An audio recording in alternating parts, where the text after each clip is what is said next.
Let's continue. Television, written by Roald Dahl. The most important thing we have learned so far as children are concerned is never let them near your television set. Now till here, understand, first four lines, the poet is saying that the most important thing that we have learned as elders, that is never allow your children go near the television set.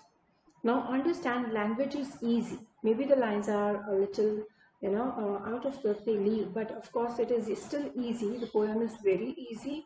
You can understand. So please, rather than, trying to look in for something else, look in for the meaning. So never and never is actually written in the capital letters, and there's a reason. The poet is putting stress or emphasis on these words, right? So far as children are concerned is never. So there's an emphasis, right? Stress. Wherever there's stress in the poem, the poet has used capital letters. Or better still, just don't install the idiotic thing at all. In almost every house we've watched them gapping at the screen. So he says here, or the best thing, or the better thing is, do not install the television at all. The idiotic thing is the television. In almost every house we've been, means wherever we have been, we've watched children. There means children gapping at the screen. Gapping is staring or watching at the screen. Now after this, the poet is trying to say what he must have watched. They loll and slop and lounge about. How children they sit and watch the television? They loll. Loll means sit lazily, slop in a casual way, lounge about in a relaxed way, maybe lying on the couch and watching the television, and stare until their eyes pop out. So they keep staring at the television till their eyes actually pop out. Not actually means not practically popping out, but till their eyes turn red, tired. Now underline this part. Last week in someone's place we saw a dozen eyeballs on the floor. So understand, he's trying to say that last week when I went to one person's house, I saw there were dozens of eyeballs on the floor.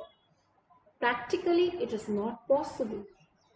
So the poet has used a device here, exaggeration, hyperbole. So mark these two lines, make a small bracket and write next to it, hyperbole, hyperbole. Means the poet is exaggerating things, That is not practically possible, but he's trying to say, oh, there were so many eyeballs on the floor, but that is not practically possible, right?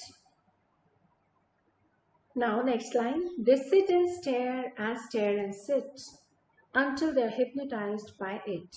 So they keep staring at the television until and unless they are actually hypnotized by it.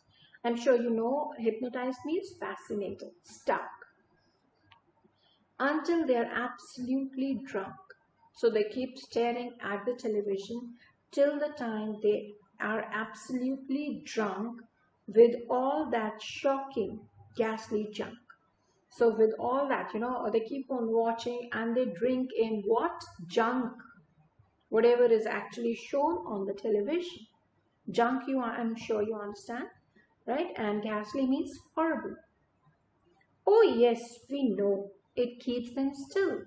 So here he's talking to the parents. Oh yes, as a poet, I know that watching television keeps your children still. It actually keeps your children still. They do not, okay, please understand this part. They don't climb out the windowsill. They never fight or kick or punch. They leave you free to cook the lunch. So he says, oh, it is very convenient as parents. You let your children sit and watch the television so that they'll not fight, they'll not run around, they'll not jump out of the house through the windowsill, and you are free to cook your lunch. And wash the dishes in the sink, but did you ever stop to think? So he says, you're free, you can cook lunch, you can wash your dishes, you're free to complete your household work. But have you ever thought about your little children? to wonder what this does to your beloved tot. Have you ever thought what happens to your beloved child? Tot means toddler, child. Now see, last two lines of this page, they are again in the capital letters. See, the language is easy. The language of the poem is easy. You'll understand it. But you'll have to connect it. Keep connecting it. So now capital letters means, of course, he is putting stress on these lines. He wants us to take it very seriously. It rots the sense in the head. So what happens when you watch television? See, he has given different things here. One, it rots. It rottens your mind, sense in the head. Second, it kills imagination dead. It even kills your imagination. You loses the power of imagination. Underline imagination dead. Underline it and write under it personification. So we are considering imagination as human and we have used the word dead. Dead is actually used for humans. So personification, we are considering imagination as a human. Another literary device used by the poet. Personification. Personification is that figure of speech where you consider non-living things as humans, right? Turn the page to 22. It clogs and clutters up the mind. So even what happens to your mind? It blocks. It clogs means blocks and clutters. Clutters means fills up your mind. It makes a child so dull and blind. Of course, when a child is watching the television, it seems or he becomes dull and blind. Blind in a sense, he doesn't listen to anyone. He's just staring at the television screen. He's not even bothered about the people around. He can no longer understand a fantasy, a fairyland. So when a child is stuck with television, he no longer understands the importance of a fantasy or a fairyland.